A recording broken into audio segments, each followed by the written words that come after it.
Hello and welcome to the Revolutionary Marriage Podcast. I'm Dr. Debi, and today's episode is all about something most couples don't expect to hear. That is, why marriage counseling often fails and what you can do to avoid the trap. If you've ever sat through a counseling session and wondered, why aren't we getting anywhere? You're not alone. After more than 25 years of working exclusively with couples, I've seen exactly why so many good people spend years in therapy without real progress, and why some couples transform in a fraction of that time. Because here's the truth. Extraordinary love doesn't just happen by accident. It requires the right guidance, the right perspective, and a willingness to grow. Reason number one is the wrong guide.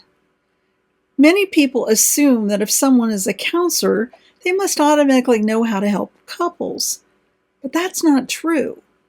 Working with two hurting people at the same time is vastly different from doing individual therapy. It's not just about managing each person's process. It's about holding the marriage together while change is happening. I've met couples who spent years with a counselor making no progress. One couple I saw had been with the same therapist for 5 years. When they came to me, they were stuck in the same painful loop. Only after speaking with their former counselor did I learn that she actually didn't enjoy working with couples at all. She referred them to me because couples work was my specialty.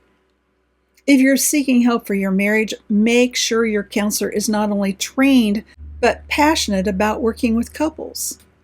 If the person sitting across from you feels hopeless about relationships or exhausted by marriage work, they can unintentionally do more harm than good. Because a revolutionary marriage requires a guide who believes that good enough is never enough, someone who carries hope for an extraordinary outcome for you. The second reason? The blame game. Another major reason counseling fails is when one or both partners refuse to look at their own role in the negative cycle. They come in thinking, if my spouse would change, everything would be fine.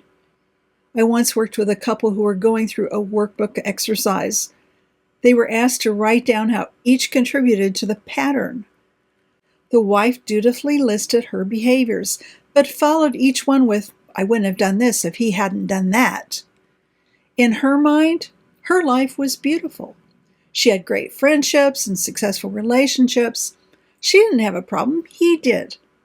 What she couldn't see was that her constant criticism of virtually everything from how he bought groceries to how he sat on the sofa wasn't a reaction, it had become her habit. Even when he behaved well, the criticism continued. It wounded him and reinforced the very dynamic she wanted to escape. Counseling can't succeed if both partners aren't willing to say, what am I bringing to this pattern, and what can I do differently? Because that shift from blaming to owning your part is how couples move out of reactionary patterns and into a truly revolutionary love. Reason number 3, ignoring differences between men and women. The third reason counseling often fails is a lack of understanding about the differences between men and women. Men and women are not interchangeable. They start with different biology, different upbringing, and different sensitivities. Men are often far more sensitive than they appear, but to different things than women are. Women can usually find support from friends or family, and men often have nowhere to express their vulnerabilities except, if they're lucky, at home. When counseling ignores these differences, at best, it reduces conflict a little, but it rarely creates a thriving, lasting connection. Couples who succeed learn to understand and value each other's wiring. His is a man, hers is a woman, without trying to make each other over. And that's the very heart of a revolutionary marriage. His strength and her beauty working together to create synergy, not sameness. So what does work? So how do you choose the right counselor?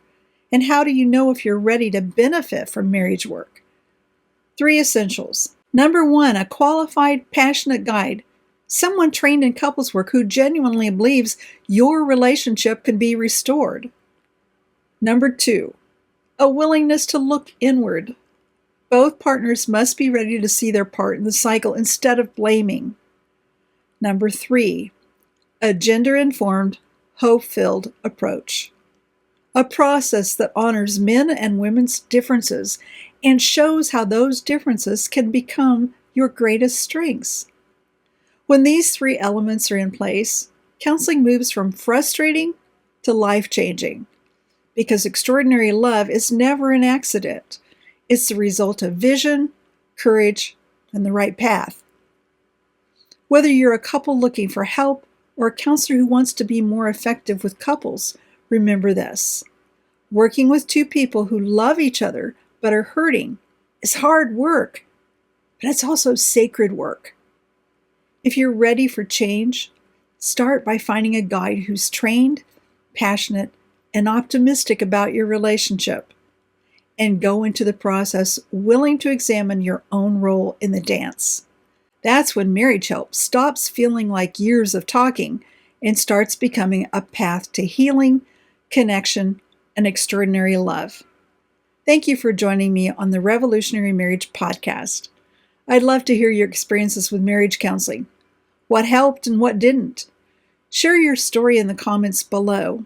And if you're ready to take your marriage from good enough to extraordinary, visit revolutionarymarriagecoaching.com. Because marriage isn't just about fixing problems. It's about building the extraordinary connection you were meant to share. That's the Revolutionary Marriage Promise. Strength, beauty, synergy, life.